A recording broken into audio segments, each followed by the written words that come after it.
Bonjour à tous et à toutes. Nous allons voir le programme de seconde en histoire-géographie. Une petite présentation pour savoir un petit peu à quoi s'attendre et avoir une idée de ce qui va se passer dans l'année de seconde. Tout d'abord, en histoire, le programme s'intitule Les grandes étapes de la formation du monde moderne. Donc ce programme va s'étendre de l'Antiquité jusqu'au XVIIIe siècle.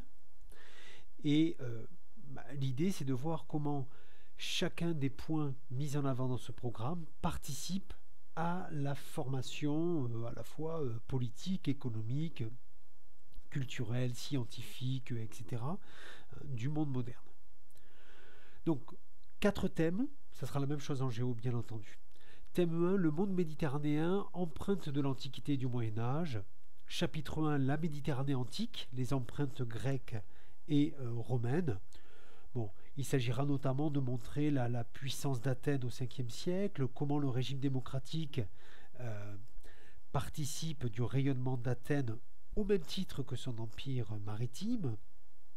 Il faudra aussi insister sur Rome, comment Rome développe un empire territorial immense, lieu de brassage multiples.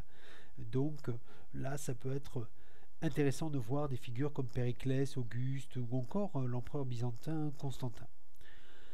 Dans le chapitre 2, la Méditerranée médiévale, espace d'échange et de conflits à la croisée de 3 civilisations. Alors, bien entendu, là, l'idée, ça va être de voir un petit peu l'émergence des grands ensembles de civilisations, notamment Rome, Byzance, l'islam, c'est-à-dire le monde latin, le monde chrétien et latin avec Rome, le monde chrétien mais orthodoxe avec Byzance et le monde arabo-musulman avec l'islam et les califats. L'idée, c'est de montrer qu'il y a des conflits, mais qu'il y a aussi la persistance de circulation de marchandises, d'hommes, d'idées dans cet espace bien intégré et bien relié à la fois à l'Asie, à l'Afrique et à l'Europe du Nord. Thème 2, 15e siècle, 16e siècle, un nouveau rapport au monde, un temps de mutation intellectuelle. D'abord le chapitre 1, l'ouverture atlantique, les conséquences de la découverte du Nouveau Monde. Alors là, bien sûr, ce chapitre va s'intéresser au basculement du monde, avec la découverte, entre guillemets, par les Européens du continent américain et ses conséquences. C'est surtout ça qu'on va voir ici, c'est-à-dire la constitution des empires coloniaux, espagnols et portugais notamment, la circulation de richesses et de marchandises entre l'Amérique, l'Afrique, l'Asie, l'esclavage, bien entendu, et puis les progrès scientifiques, les progrès de la connaissance du monde, etc. En chapitre 2, Renaissance, humanisme, réforme religieuse, les mutations de l'Europe. Là, on va voir cette période qu'on appelle la Renaissance, qui se veut Renaissance par rapport au Moyen-Âge, mais il faudra discuter bien sûr cette notion de Renaissance avec l'essor de l'imprimerie, la vision renouvelée de l'homme, ça c'est l'humanisme bien entendu, et puis le schisme entre Église protestante, Église catholique, et qui aboutit de fait à la séparation en deux des chrétiens entre catholiques et protestants en Europe, puisqu'il y avait déjà eu les Byzantins auparavant, bien entendu. Thème 3, l'État à l'Europe, dans l'Europe moderne, à l'époque moderne, pardon, France et Angleterre. Donc là, c'est l'idée de comparer deux systèmes. D'abord, le chapitre 1, l'affirmation de l'État dans le Royaume de France.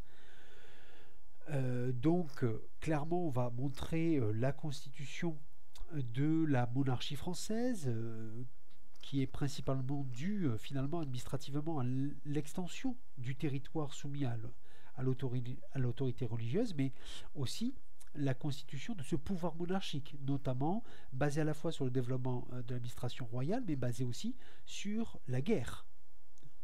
Donc là, il faudra voir cette question-là au XVIe, XVIIe. Chapitre 2, le modèle britannique et son influence. Donc là, ça va être intéressant de voir l'évolution politique et sociale de l'Angleterre au XVIIe siècle, et puis l'affirmation de ce modèle britannique, notamment par la dominance, la prééminence du Parlement dans le système politique britannique et l'influence du régime britannique sur les philosophes des Lumières. C'est ça qui va être intéressant puisque ça prépare ensuite le thème 4 sur les dynamiques et les ruptures dans les sociétés des XVIIe, XVIIIe siècles, avec le chapitre 1, les Lumières, le développement des sciences. Donc là, il va bien falloir voir l'essor de l'esprit scientifique, la diffusion de cet esprit scientifique notamment par l'encyclopédie, le rôle des femmes dans la vie scientifique et culturelle, hein, et puis l'étude des idées des Lumières, bien entendu. Enfin, dernier chapitre d'histoire, tension, mutation, crispation dans la société d'ordre. Bon, là, il s'agit de voir qu'à la fin de l'Ancien Régime, à la fin du XVIIIe siècle, on a des tensions et des crispations très, très fortes, malgré l'amélioration progressive de la condition des paysans. Le poids de la fiscalité est très lourd, la noblesse a encore une influence très forte, et tout ça amène à des mutations, notamment un rôle des femmes, notamment les femmes de lettres, qui vont, ou les religieuses, hein, qui vont prendre un petit peu plus de place dans la société. C'est timide, bien entendu, mais il s'agit de voir ça. En géographie maintenant, environnement, développement, mobilité, les défis d'un monde en transition. Alors clairement, c'est bien sûr transition, le mot transition qui est le fil conducteur de ce programme. Hein. C'est-à-dire l'idée que le monde est en train de traverser de grandes mutations et ces grandes mutations doivent faire face à des défis. Hein, des défis liés à la crise écologique, des défis aussi liés à la mondialisation et au développement de l'interdépendance des territoires. En thème 1, société et environnement, des équilibres fragiles. Alors, chapitre 1, les sociétés face aux risques. Il s'agit de voir que là, les relations entre les sociétés et les environnements sont complexes. Chapitre 2, des ressources majeures sous pression, tension, gestion, etc. Donc là, on se basera sur un certain nombre d'exemples comme l'eau ou les ressources énergétiques et voir un petit peu la fragilité des milieux, la fragilité des ressources face aux mutations sociales, notamment la consommation grandissante, bien entendu. Ensuite, en géo, il y aura toujours ça dans chaque thème, un zoom sur la France, avec les thématiques qu'on a déjà vues dans le chapitre 1 et 2. La France, des milieux métropolitains et ultramarins, les deux, entre valorisation et protection. Donc là, on reprend des notions qu'on a vues dans les chapitres 1 et 2 et on les applique au cas français. Thème 2, territoire, population et développement. Quels défis ? Alors, un chapitre 1, des trajectoires démographiques différenciées, c'est-à-dire les défis du nombre et du vieillissement. Alors là, c'est bien sûr la notion de transition, mais au point de vue démographique, qui entraîne du coup une transition économique. Et comment cette transition différencie les territoires. Chapitre 2, développement et inégalité. Alors là, on va comparer différents modèles de développement, puisqu'on va se rendre compte qu'il y a une pluralité de trajectoires démographiques, économiques. Il n'y a pas qu'un modèle unique de développement. Chapitre 3, la France, dynamique démographique et inégalité socio-économique. Donc là encore, hein, c'est l'idée de voir ces dynamiques démographiques, c'est-à-dire concernant la population, avec une évolution différenciée et qui peuvent amener bien sûr des inégalités socio-économiques.